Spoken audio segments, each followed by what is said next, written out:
I mean, I've been really fortunate that I've been freelancing for a long time. I have big clients, but it's a bit of a grind. So I mean, but he's having fun with it, and if he loves it, he wants to do that.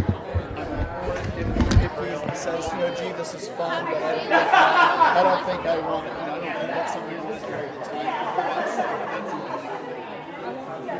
Well, I mean, you should do what makes him happy.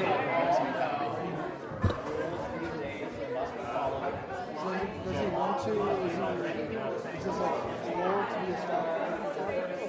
I think he's just having fun with it. Well, I mean, as a 17-year-old kid who's only been taking pictures for about a year, the idea though that he could work for somebody and like his pictures are in print and everybody that lives at the Express will see his work is really cool. And so he's taking like honors photos.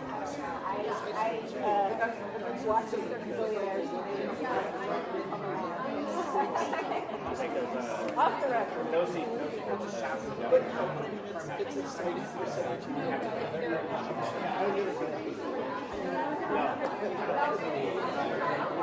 Yes, it's Randy Allen and who I work with.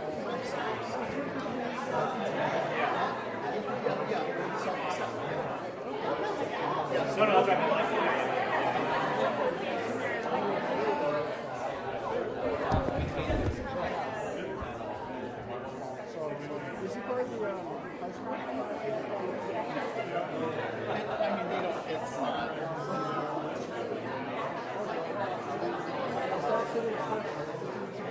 Yeah, I know, a ton of photographers that started out there, so.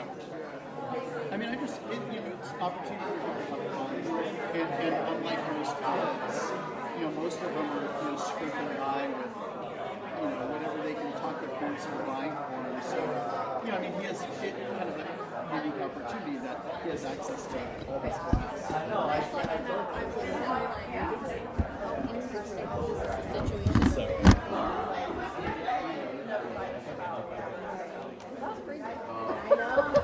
And then I was like, what am I supposed to do with this? And I decided not to. I don't think he's actually thinking about how Yeah. I mean, Lately they've had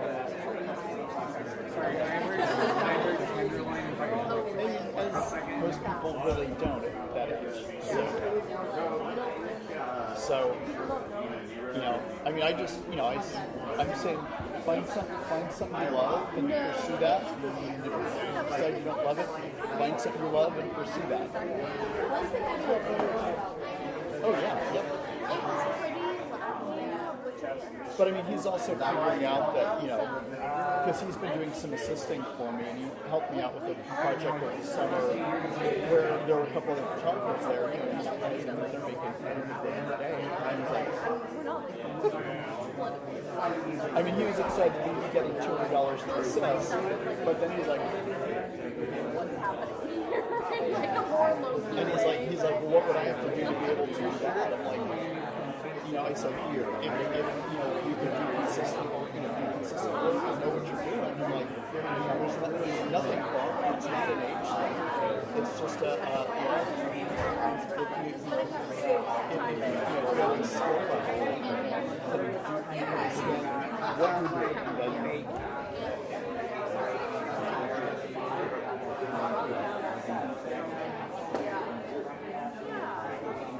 and it's me and one of the order but he's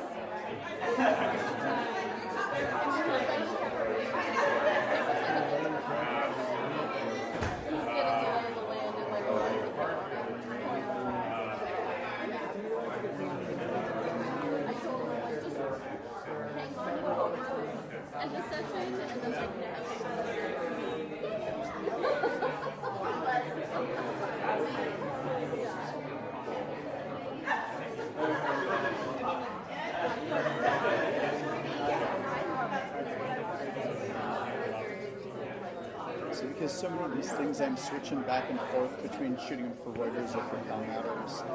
It's kind of with Alexi, it's kind of the running joke that I say, well, you're wearing the Reuters hat today, so expect elbows. You try to get in the way. Yeah.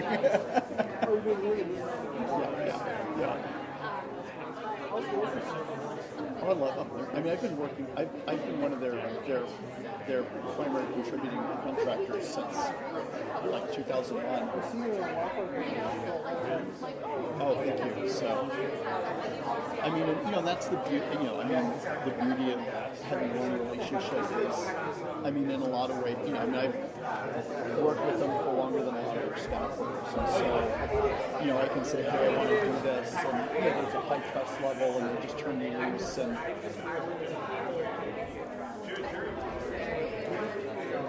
no, wildfires are fun. I enjoy doing fires. I mean, it's a butt kicker, but it's they're just so many beautiful images with amazing light that you just don't see anywhere else. It's a lot to work with, I can imagine, too. Well, yeah, I mean, the challenges are. All right, I just say this. I need the statistician to say. So, I mean, that's always the challenges. How do you show scale, and where, I mean, they don't a lot of drone photography, but I mean, that's the thing, is usually it's a scale thing. So how do you show scale from the ground on something that's, gee, the fire consumed 22,000 acres today. How do you tell that story? Why not?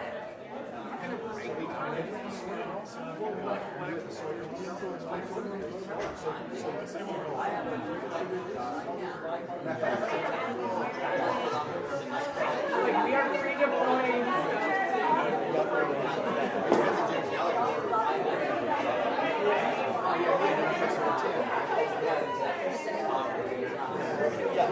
I mean, and that's kind of I like, and that's the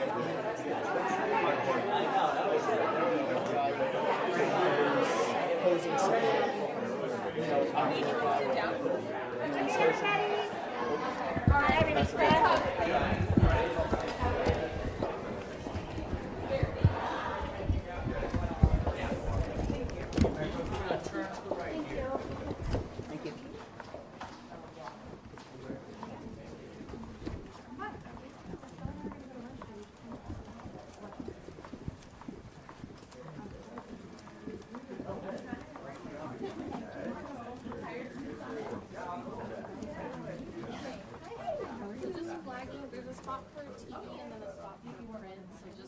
We're right up front, right? Yes, you are.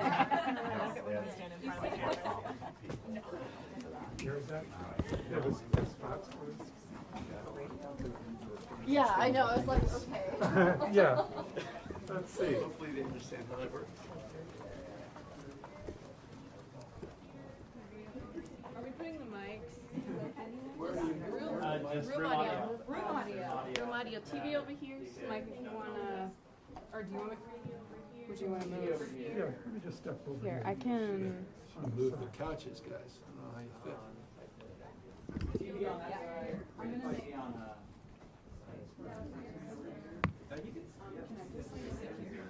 Any chance that I could switch by at all? Thank you. We can hang out right here. TV on the side. TV on the side. Let me know if you get your way.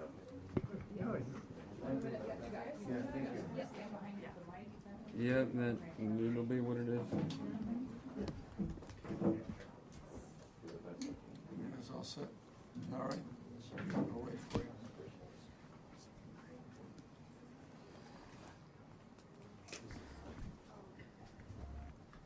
All right. All right. Thanks everybody for taking the time to be here, and you'll hear from the folks to my left and the right in a moment, and I'm grateful for their presence and their hard work over the course of a number of years. We're here to talk about some of the efforts that have been underway since 2019 that were accelerated in early 2023 and continue throughout the state of California as it relates to crime suppression, and partnerships that have been supported by local law enforcement in coordination and collaboration with the California Highway Patrol, the Department of Justice, and of course members of the Cal Guard. As you may recall, in 2023, early 2023, we received a phone call from the mayor then, Mayor Breed in San Francisco, about efforts that she wanted to push to jointly connect some of the law enforcement activities with the district attorney in San Francisco, our State Department of Justice, and the California Highway Patrol. We announced that operation that included CalGuard, included JAGS to help with prosecution in partnership with the city and county of San Francisco. You may recall the early success of those efforts. There were 6,200 citations. There were hundreds of stolen vehicles that were recovered, and guns, illegal guns. Over 700 pounds of fentanyl was seized because of that operation. So successful was the operation in 2023 that we started receiving phone calls from other mayors throughout the state of California. At the time, Oakland was a hotspot. And Oakland, not only the mayor, but members of the County Board of Supervisors in Alameda, members of the City Council, including clergy. We had a meeting here at the governor's office, and perhaps the most vocal advocates for partnership with the California Highway Patrol were members of clergy. We initiated that operation, which continues to this day with tremendous success. I underscore that success to highlight the fact that there has been over 4,000 vehicles in Oakland alone, stolen vehicles that have been recovered under this operation. Illegal guns, DUIs, that operation continues again to this day quite successfully, embraced by the new mayor, currently members of the City Council, including, again, those that help sponsor this effort at the county level. We've expanded those operations in San Bernardino. We expanded those operations in Bakersfield. And we've received additional requests in other parts of the state. And that's what we wanted to highlight here today, that we're going to be expanding this operation, building on the success that is now included over 9,000 arrests statewide, a effort that will now take shape on Border Division down in San Diego. We're going to advance this effort down in LA to other parts of the Central Valley, not just limited to Bakersfield, in partnership with Mayor Go there in San Bernardino. And we're going to expand this operation in a collaborative that continues to include the cities and counties, our partners in Sheriff's Office and local law enforcement agencies. We continue as well to work with the federal partners. I'll remind you, in San Francisco, working with the Biden administration, that we initiated as we launched the CHP operation, federal partnerships, an incredibly important and impactful partnership with the DEA, with the FBI, and with the Department of Justice. Operation Overdrive also advanced a lot of the efforts that have substantially improved the quality of life and conditions in San Francisco. We continued to seek collaborative partnerships along the lines which we enjoyed in the Biden administration, and we continue to seek collaborative partnerships with local law enforcement agencies and local elected officials throughout the state of California. These operations will be targeted, they'll be data-driven, they'll be focused on the basis of intelligence gathering that's coming from different law enforcement agencies on the basis of these existing task forces and existing relationships. And these will be unannounced efforts. Teams, minimum teams of 15. They'll include K-9 teams. They'll include lieutenants, sergeants, and 10-plus officers. Will surge up, and the commissioner can talk a little bit more about how he sees these teams operating. They'll be mobile. They'll work on a regional basis, and as I noted, they'll be expanded. They'll be pulled out of 6 divisions, at least sort of organized around 6 divisions throughout the state of California. But the big announcement here today is building on the success of this proven program. We're now expanding it to 3 additional areas in the state, notably LA, San Diego, and other parts of the Central Valley. I would highlight, and I think this is important to highlight, and I know the issue of reduction in crime is an important issue, but I want to make this crystal clear. It's never good enough. Good enough never is. Success is not a place or a definition. Success is a direction. There is no having made it as it relates to the issue of crime suppression. That's why in California we continue to build on not just these partnerships, but over $1.7 billion of resources that we have provided under our public safety plan in this state since 2019. I will highlight specifically those partnerships that were significantly advanced, the $267 million in particular that was forwarded for prosecution, vertical prosecution grants for sheriffs, district attorneys, and law enforcement agencies throughout the state of California. 55 LEAs received, local law enforcement agencies, those grants. And that was specifically targeting retail theft, organized retail theft. You may have seen highlighted the outstanding job in partnership with 5 counties, led by Ventura County, other counties in Southern California, the work they just did and announced as it relates to the indictments, 43 counts and criminal charges in those 5 counties related to Home Depot operation that came from the support of those grants. And that was advanced because of a package of legislative reforms that I had the privilege of signing as it relates to organized retail theft that we signed last year and charged under one of those 11 or 12 specific pieces of legislation. Again, we continue to stack more support, and we continue to recognize we need to continue to do more to support our efforts. Of course, we have seen some progress. These numbers bear that out, but these numbers mean little to people. These are aggregate numbers, but we don't live in the aggregate. Everybody lives in a different community with different conditions, different challenges, and we are mindful that we have a lot more work to do. And that's precisely why we are announcing this today.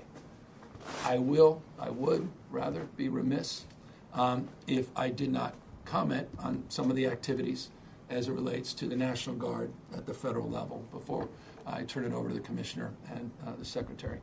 I am mindful, and I hope you are mindful, that any hour, any day, Justice Breyer will come out with a decision on posse comitatus. It will be the first district federal court judge in the country to adjudicate the facts on the basis of depositions that we had, hearings that we had a few weeks ago in federal court, where we deposed members of the Trump administration, Border Patrol, and the military as it relates to their operations in the state of California.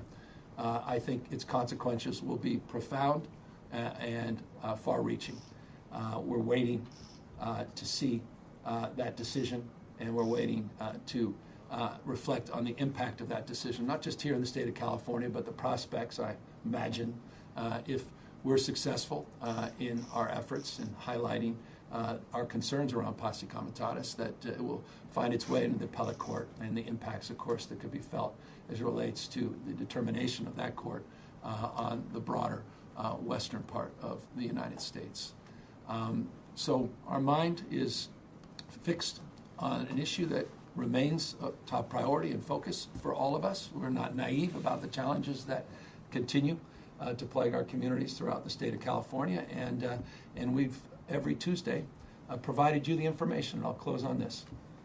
Many of you reported on it. Some I would encourage to take a look. But every Tuesday we highlight our what we refer to, forgive the vernacular, Takedown Tuesdays, and we highlight the progress of these existing efforts. We'll continue to do so in a transparent and forthright way as we have over the course of the last few years, but we'll do it on the basis of these renewed efforts and these significantly expanded operations throughout the state of California. Commissioner, perhaps you want to talk a little bit more about what you intend to do. Yeah, good morning, everybody. Sean Dury, I'm the commissioner with the Ohio Patrol, joined with Assistant Commissioner Rodney Ellison. He oversees all field operations for the state. For us, it's simple, doing everything we can in our power to make California the safest place to live, work, and travel. We are all Californians. We live in the communities that we serve, and we want to be out there serving the people of California. As the governor noted, we had the full-time crime suppression team in Oakland that has been extremely successful. And nobody knows that better than the people, both in the communities of Oakland, who thank these officers every day for the work that they're going there and doing. The numbers speak for themselves. We have part-time teams currently in Kern County. We have a part-time team currently in San Bernardino County. Our plan moving forward is to make those teams full-time, bifurcate the team in Kern County, service Fresno, open up a team in the Sacramento region, open up a team in Los Angeles, and open up a full-time team in San Diego. These teams, as the governor noted, will range in size from a floor-level buy-in from 12 to 15 officers. Those numbers will grow depending on the size and scope of the operation and the need of the community that we're working with. We're very grateful, and I want to recognize our partners with the local allied agencies. Many of them have reached out to us and asked us for this help. We look forward to partnering with them. We look forward to serving the specific needs of the communities, whether that's open-air drug markets, whether it's street racing, whether it's auto theft, drugs, whatever it is. Finally, I just want to thank the men and women. I want to make this distinction. The people that we put on these teams volunteer for these teams. They come from the communities. They take this very personal. I want to give a shout out to the men and women of the Highway Patrol. We set a goal this year to remove as many crime guns, illegal guns, from the streets that we can. The highest year we've had to date with the Highway Patrol hovered around 2,100. Year to date this year, we're just at 2,500 crime guns that they have removed from the streets. On top of that, almost 1,100 pounds of fentanyl, illegal drugs that are polluting our communities. And so to the men and the women of the Highway Patrol, I say thank you. To the governor, thank you for the support, the confidence. To our teammates and the local allied agencies, we look forward to working with you. I appreciate it, Commissioner. And Tokes, perhaps you can update some of those coordinated operations. You're also doing a lot of work, continue to do a lot of work with cities and counties as it relates to encampment cleanups and quality of life issues. Absolutely. Good morning, everybody. Thanks for taking the time to be here. Just two really quick points. Number one, I want to thank the governor for his continued support and leadership on this issue. He's, every single time the CHP has reached out for support and come up with a new idea, or he comes up with a new idea, we're able to move it forward, and the evidence is there that it's making a difference. So thanks to the governor, and thanks to Commissioner and Commissioner Rodney as well for all your support in moving a lot of this effort forward, and for the governor's continued leadership. Number two, even though the governor said in his comments we don't live in the aggregate, look, his team, my team, spent a lot of time looking at the data. And when you look at this data, it clearly shows a lot of the efforts that he's been leading, the commissioner's been leading, it's making a difference. That chart he showed, Oakland, San Francisco, crime down. Overall as a state, violent crime is down in 2024, 4.5%. Property crime is down 8.5% across the state in 2024. As the commissioner noted, it's not just he and his teams. Those allied agencies obviously play a significant role in driving those numbers down. So I think it's just important to note that even though the governor is being bashful and saying, you know, we don't spend all our time here, our teams do. The people in the community should be feeling that impact of improved safety out there, no doubt. But to the governor's point as well, these issues related to crime are very much connected to what our streets look like.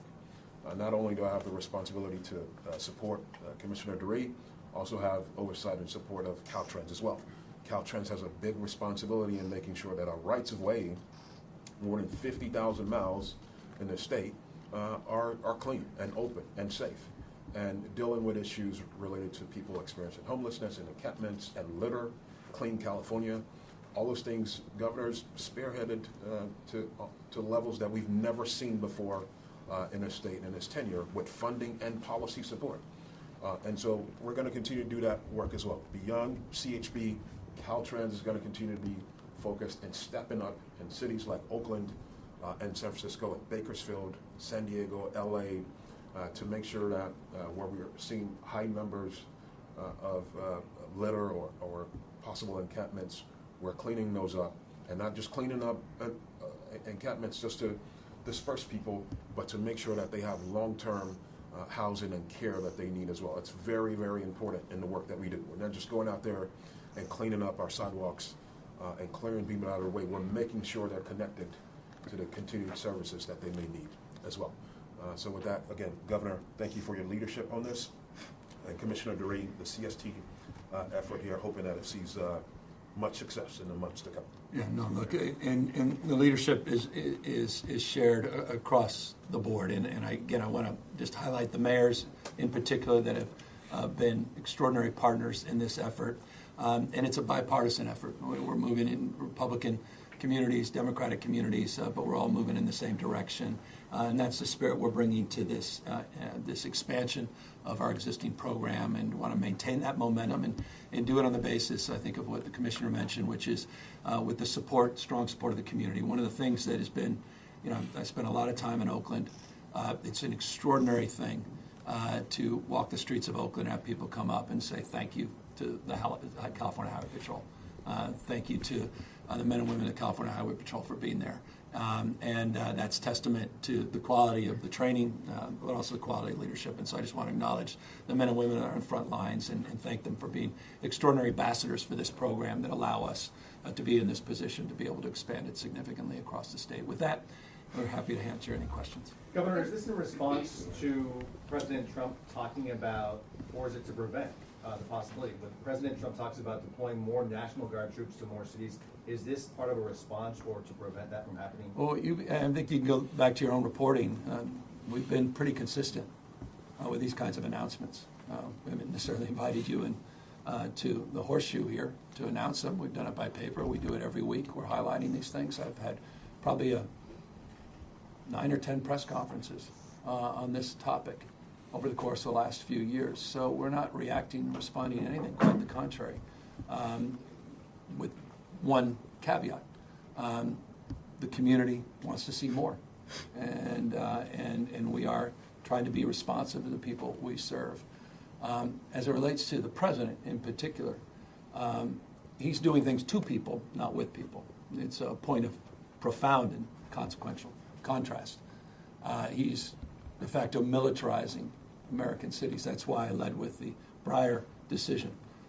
We're waiting for the outcome of that. Could have profound implications in terms of his authority to militarize American cities.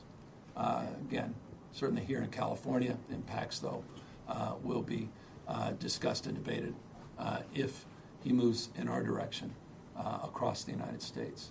But I should note, just on that, if he is to invest in crime suppression, I hope the President of the United States would look at the facts. Just consider Speaker Johnson's state and district. Just look at the murder rate that's nearly 4 times higher than California's. In Louisiana, this Speaker Johnson, 4x higher. I'm just offering, again, you've not seen this on Fox News, so President may not be familiar with these facts. So I want to present some facts to the President of the United States. And imagine this is alarming to the President to learn these facts, particularly Speaker Johnson, who's been such a strong partner and ally in these efforts. So the carnage in Louisiana is well defined. Of course, Mississippi leads the nation as the #1 murder state in America. I imagine this in particular may resonate with the President of the United States. It's got a murder rate 180%. 180% higher than Los Angeles. It's interesting. LA has more people. These are all per capita numbers. More people than Los Angeles. Perhaps the President could deploy the National Guard in every corner of Mississippi. It's the murder rate's out of control there. Carnage. And Governor may want to make that phone call.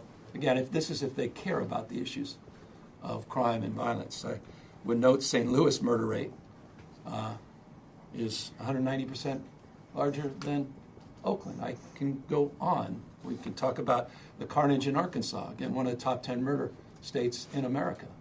2.6 times greater than San Francisco. Again, these are just not just observations. They're stone-cold facts.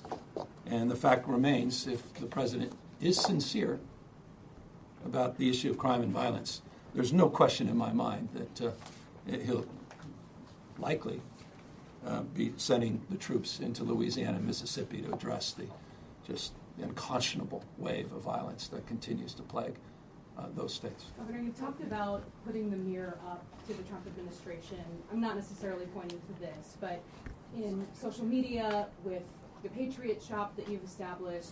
I mean, is this a way still, though, to sort of do that? Because I mean, we've been at this, as you know. You've been to all these events for months and months. And I think we kicked this off with the AG, a few years back in San Jose. We were very vocal about the legislature moving on that legislative package a year plus ago. So I think it's a continuation of that. I mean, but I think it is important to highlight the National Guard issue. I thought it was the right question. And it's a question on all our minds. Is this America? Are we losing our country? Have we lost grip with reality? The idea that the military can be out there in every street corner.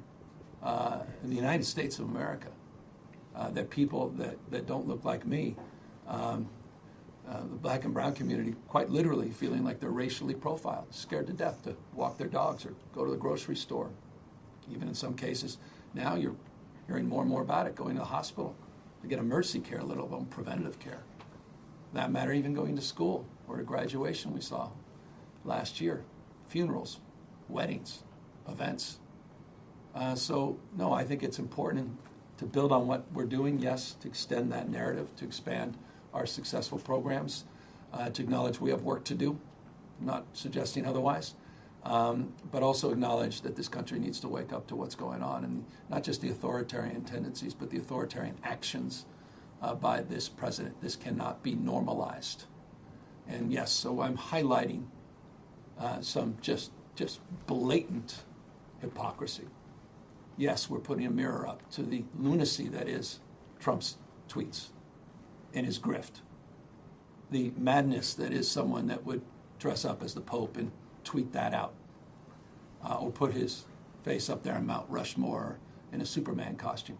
President of the United States.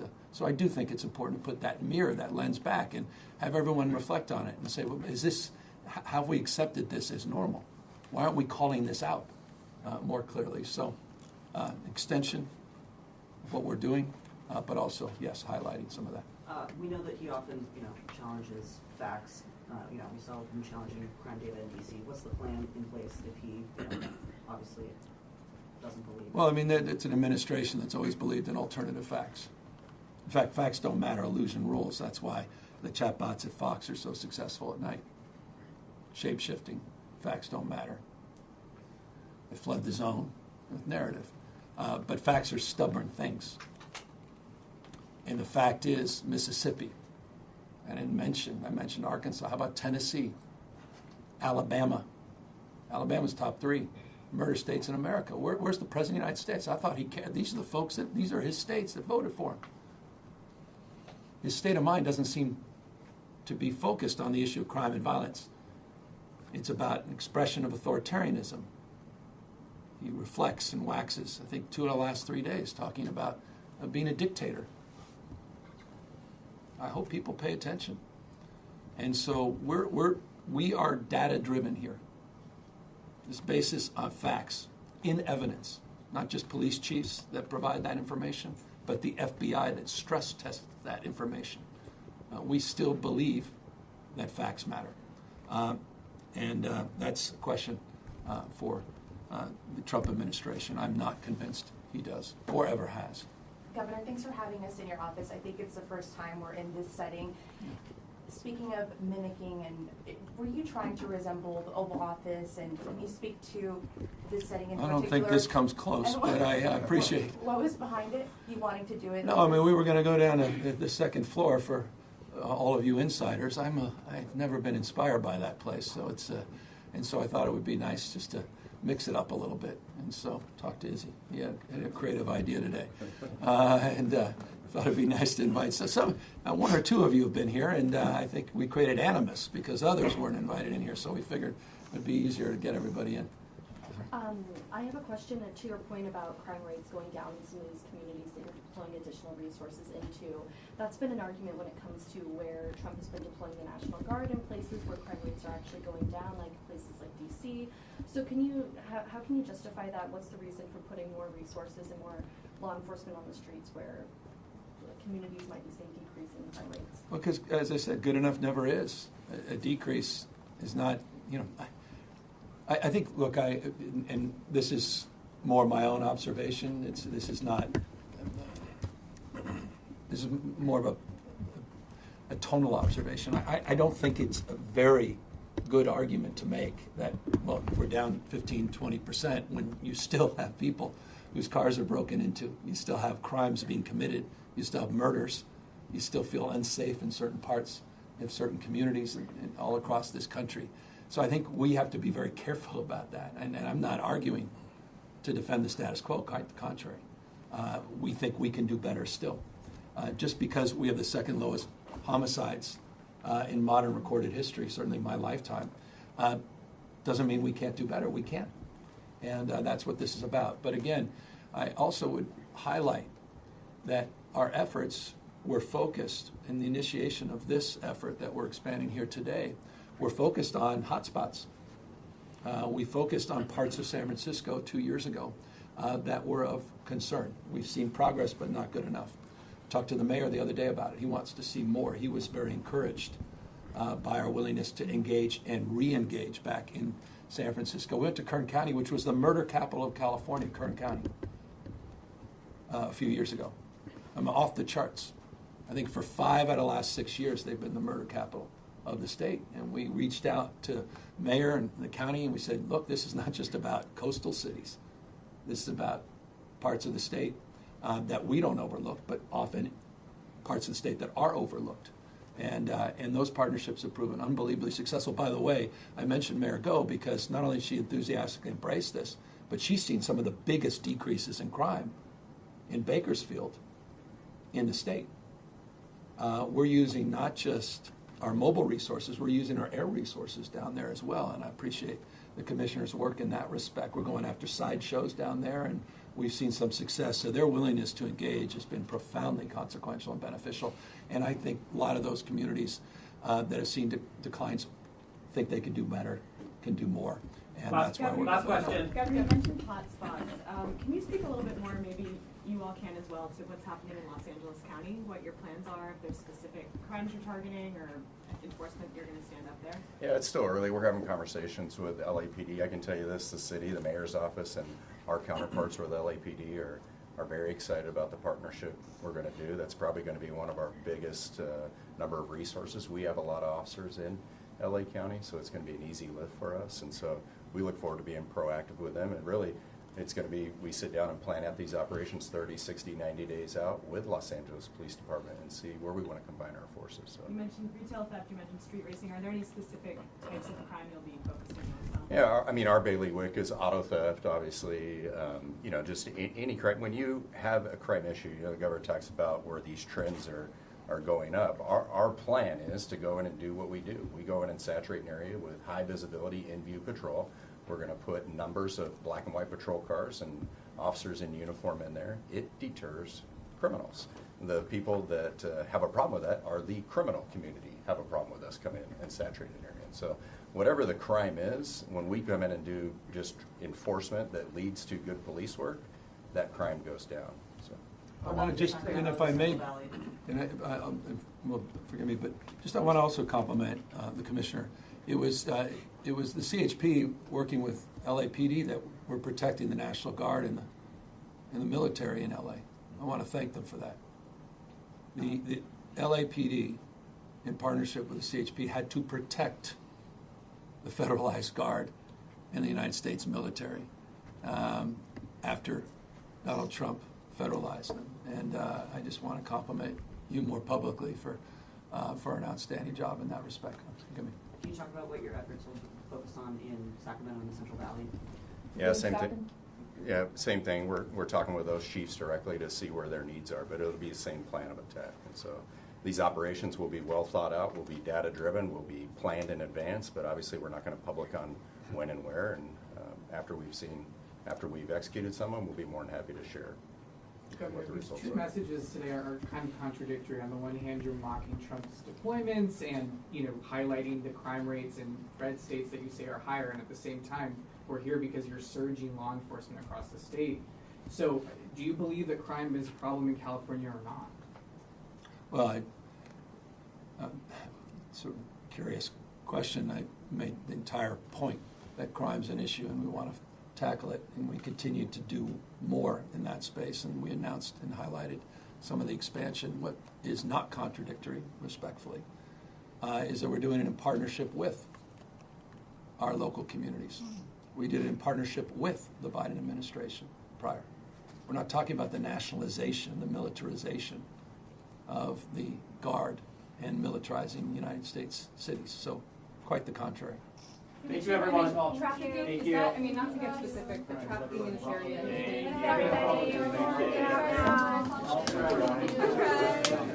All right, everybody, move along, please. Yeah, I'll follow. Thanks, everyone. Careful of cord. Careful of cord. Yeah, this is yours. The internet, yeah. That's the exit. Thank you. Come around this Thank way. you. Thank you. Yours. Sorry, I'm just. Thank you. I appreciate the background. Thanks for just. Is he? Oh, that was real. And I think that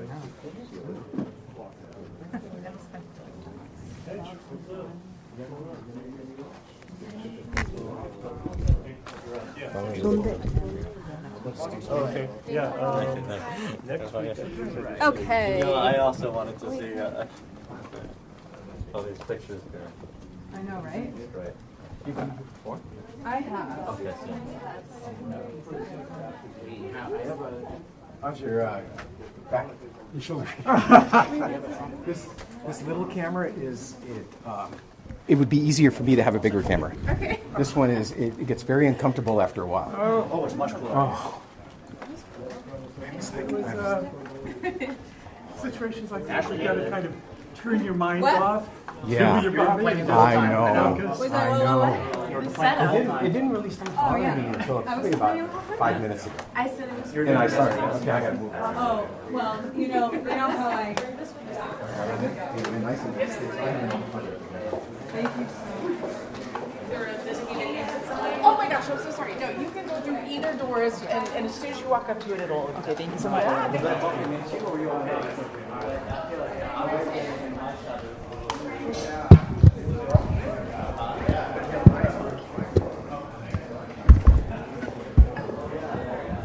think I got a shot of you asking. Oh, okay, great. Perfect.